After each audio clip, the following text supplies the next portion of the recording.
बच्चन महाराज साहब, बच्चन नवासी। प्रीतम की याद का नाम प्रेम है और यही सुमिरन ध्यान है।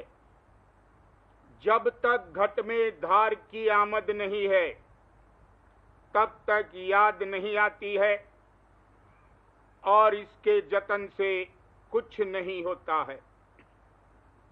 प्रीतम की याद का आना नाम प्रेम है। जब याद आवेगी तब प्रेम आवेगा। जहां याद है वहां प्रीतम आप मौजूद है और जब वो मौजूद है तब याद बनी रहती है।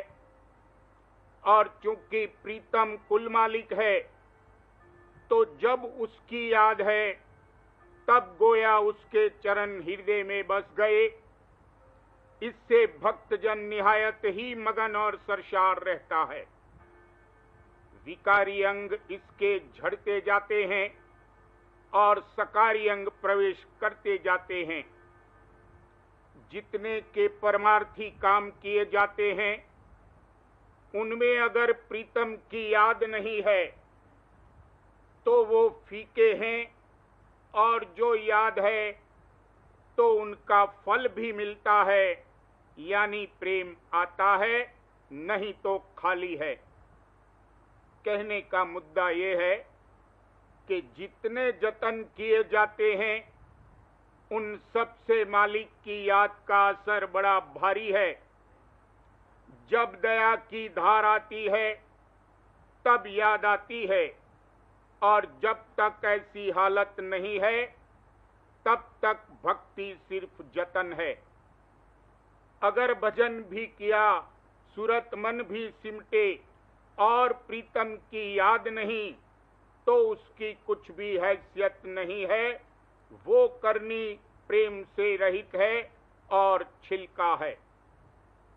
प्रेम बिना सब करनी फीकी, ने कहू मोहे न लागे नीकी, घट धुन रस दीजे।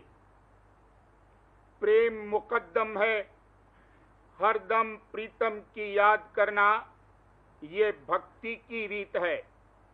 इसी को ध्यान कहते हैं और यही सच्चा सुमिरन है। गुरु याद बढ़ी अब मन में, गुरु नाम जपूं छिन छिन में। खाते पीते चलते फिरते, सोवत जागत बिसर न जात। खटकत रहे भाल ज्यों हियरे, दर्दी के ज्यों दर्द समात। ऐसी लगन गुरु संग जाकी, वह गुरु मुख पर मारथ पात। जब लग गुरु प्यारे नहीं ऐसे, तब लग हिरसी जानो जात। ध्यान तब होता है जब मालिक का या उसके अवतार का दर्शन नर शरीर में होता है। बगैर दर्शन के ध्यान नहीं होगा और न प्रेम आवेगा। जिसको प्रीतम की याद नहीं है उसमें गोया ऊंचे देश की धार आई नहीं है और जिसके चित्त की वृत्ति प्रीतम के जानिब मुखातिब है उसका घाट चाहे नीचा ही हो तो भी सत्य देश की धार आकर उसमें वासा करती है। बगैर धार की आमद के चाहे कितना ही सूरत मन के समेटने के लिए खैंचातानी करे और तिल के खोलने का जतन करे, कुछ नहीं होगा। ख्याल या अनुमान करने से कभी सूरत मन नहीं सिमटेंगे, न तिल का द्वारा खुलेगा। गुरु स्वरूप का जो ध्यान करते हैं वो स्वरूप चूंकि सत्ताधार ने धारण किया है, उसका सूक्ष्म रूप जो इसके अंतर में प्रकट होता है वो मन के घाट का नहीं है। वो रूप भी सत्ताधार धारण करती है। उसको हरदम हृदय में धारने से तिल का ताला खुलता है।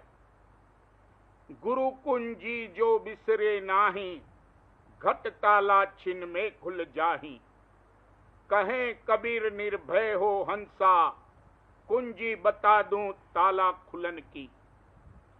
10वें द्वार कुंजी जब दीजे, तब दयाल का दर्शन कीजे। अनहद बानी कुंजी, संतन हथ राखी कुंजी। ताते शब्द किवाड़, खोलो गुरु कुंजी पकड़। महल माही धस जाए, गुरु मुख को रोके नहीं। मालिक से मिलने के लिए सद्गुरु गोया द्वारा हैं। बगैर गुरु के मालिक से मिला हरगिज नहीं हो सकता है।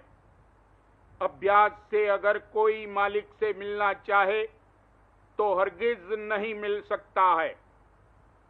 जो कुछ होता है मालिक की दया मेहर से होता है। इसके जतन से कुछ नहीं होता है। जब तक जतन करता है मजदूरी है, कर्म फल भुगतता है। चाहिए के अलावा किसी जतन के अंतर में विरह और खटक खलती रहे। जैसे पपीहा निस दिन स्वात बूंद के लिए पीऊ प्यारा पुकारता रहता है, वैसे ही इसको दिन रात प्रीतम के नाम की रटन करनी चाहिए। अभ्यास का फल यही है कि तड़प और बेकली मालिक से मिलने की अंतर में जागे, और जब तक नेम से नपातुला अभ्यास करता है तब तक कुछ नहीं है। जहां प्रेम तहां नेम नहीं, जहां न बुद्धि व्यवहार तहां न बुद्धि व्यवहार। प्रेम मगन जब मन भया, तब कौन गिने तिथिवार। सवाल, ध्यान किस तरह करना चाहिए? आपने तो जतन और जुक्ति को उड़ा दिया।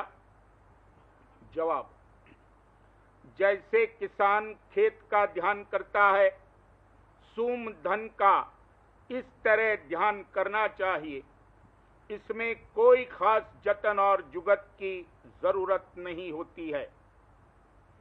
जिससे मोहब्बत है उसका स्वरूप हर दम चित्त में समाया रहता है। यही ध्यान है, यानी प्रीतम की प्रीत और याद का नाम सुमिरन ध्यान है। और यही जतन और जुक्ति का नतीजा है। और ये जो जतन करता है, यानी आंखें बंद करता है और ध्यान में बैठता है, वो भी एक जुक्ति है उस प्रीत को पैदा करने के लिए। जैसे माँ तकलीफ के वक्त भी अपने बच्चे को दूध पिलाना नहीं भूलती है, या सूम को हर दम रुपयों की याद रहती है और खबर है कि कै रुपए खरे हैं और कै खोटे हैं, वैसे ही इसको दुख हो चाहे सुख, हर दम प्रीतम की याद जो बनी रहे तो सच्चा ध्यान है। संसार में जिनकी आपस में मोहब्बत होती है उनका जरूर कोई न कोई ताल्लुक है, तब तो प्रीत करते हैं। वैसे ही मालिक से प्रीत के लिए भी जाती ताल्लुक होना चाहिए, यानी संस्कार होना चाहिए। और जैसे संसार में हालत बदलती रहती है, कभी दुख और कभी सुख होता है, वैसे ही परमार्थ में भी होता है, यानी कभी रूखा फीका होता है और कभी प्रीत प्रतीत आती है। जो कि संस्कारी है उसको भी कभी शरण दृढ़ होती है, कभी प्रेम आता है, कभी शब्द सुनाई देता है, कभी कुछ होता है।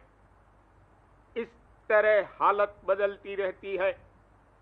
लेकिन ऐसे संस्कारी का बंदोबस्त मालिक आप करता है। जतन से कुछ नहीं होता है। अब इसका ये मतलब नहीं है कि जतन जुक्ति नहीं करनी चाहिए। अगर जतन नहीं करेगा तो आलसी हो जाएगा, ऐसा वचन है कि अगर मौज पर रहोगे और जतन नहीं करोगे तो आलसी हो जाओगे। इस वास्ते मौज के आसरे जिस कदर हो सके जतन करते रहना चाहिए।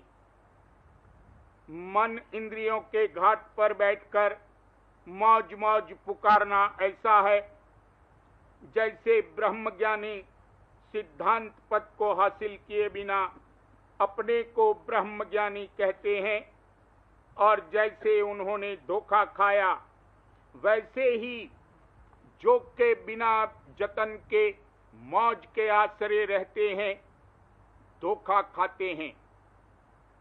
जब तक के मन इंद्रियों के घाट के परे नहीं पहुंचा है और मौज की परख पहचान नहीं है, तब तक जतन जरूर करना चाहिए। जतन में आपे की आमेजिश है, ये समझता है कि मैं करता हूं और आपे से मालिक को नफरत है। जतन में रगड़, तपन और खैंचातानी है, फिर भी जतन करते रहना और नतीजा मौज पर छोड़ना चाहिए। अगर संस्कार है तो जतन से भी फायदा होता है, नहीं तो कुछ नहीं होता है। जल्दबाजी नहीं करनी चाहिए।